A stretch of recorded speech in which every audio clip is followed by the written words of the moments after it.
the truth is Anthony Davis is a fragile player. Now, there's really, I don't know if that's, a lot of people are saying that you have to connect that to his offseason training. I don't know.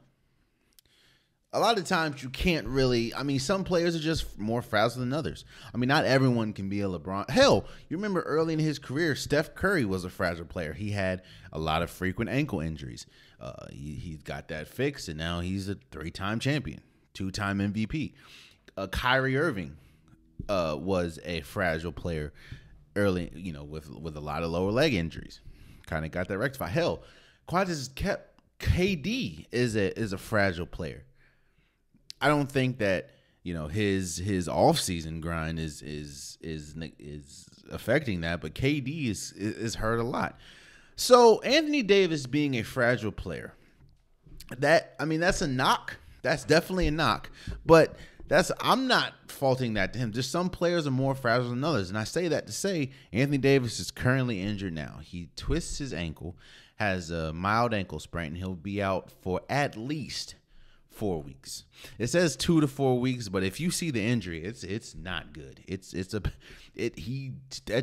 not only did he twisted and landed on it. It's So at least 4 weeks.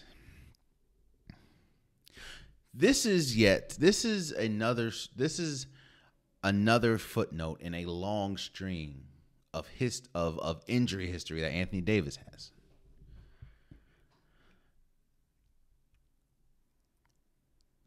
So why? Anthony Davis is 28. The thought that the Lakers had was Anthony Davis is a perfect when they're both healthy. Anthony Davis is a perfect pairing with LeBron James. Not only when the pick and roll game, Anthony Davis can kind of shoot a little bit, especially in the mid range. He has guard-like skills in some areas, dribbling, ball handling. His ability to finish above the rim. He's one of the best defenders in the league. Anthony Davis, and the pairing between Anthony Davis and LeBron James is perfect. So I understand why you wouldn't want to trade him. Hell, again, when he's available, Anthony Davis and healthy, when he's a top 10 player in this league easily. There was a lot of people.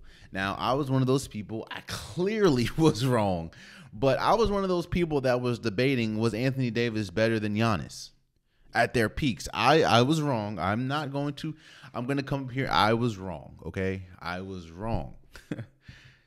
But there were strong arguments between who was better between Anthony Davis and Giannis. And a lot of people were picking Anthony Davis. I may have been one of those people. Again, I said I was wrong. But I may have been one of those people. But why? So you're asking me, Jay, top 10 player when healthy, perfect pairing for LeBron James. He's 28, so he's looked to be one of their cornerstones. Once LeBron James retires, once LeBron James moves on, you can hand over the keys to Anthony Davis. So why would you trade a player like that? Couple reasons. Reason number one, his availability. Your best ability is availability. And the fact that Anthony Davis continuously gets hurt has to be a cause for concern. To me, it's hard for me to hand over the keys to a franchise to a player that is constantly injured. The Golden State Warriors didn't become Steph's team until he got the ankle injury straight. Yes, they traded Monte Ellis. They got Steph Curry, but they were hesitant in making Steph Curry the face of the franchise due to the fact that he continuously had ankle problems. And once he got that rectified, all hell broke loose as far as Golden State. You see, there's before last few years, there was a conversation between, do you want to give the keys to Philly to Joel Embiid or Ben Simmons, due to the fact that Joel Embiid constantly was getting hurt. Now, of course, it's been rectified, and he is in the MVP conversation. Well, this will be the second year in a row he's in MVP conversation. But there was a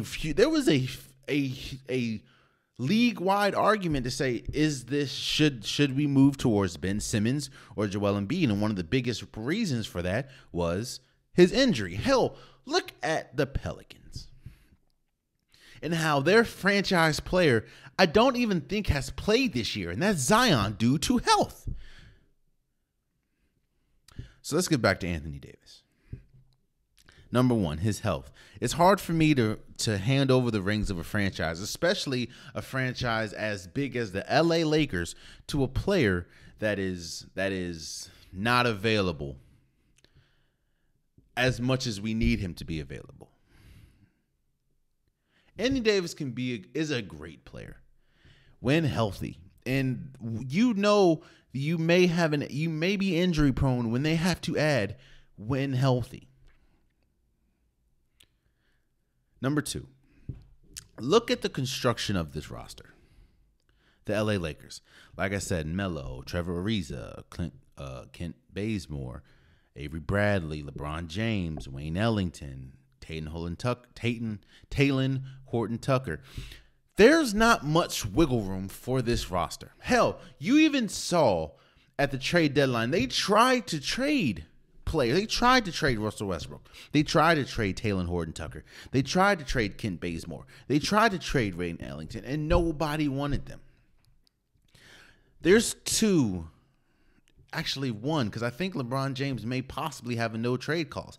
So there's only one commodity that is tradable, honestly, on this team, and that is Anthony Davis. At least, there's only one commodity on this team that is tradable assets that you can actually get positive gain back from it. Because you heard the trades that they offered Russell Westbrook for John Wall. That's pretty much the same player at this moment of their careers. So the only player that you're really getting positive gain back on this team is Anthony Davis.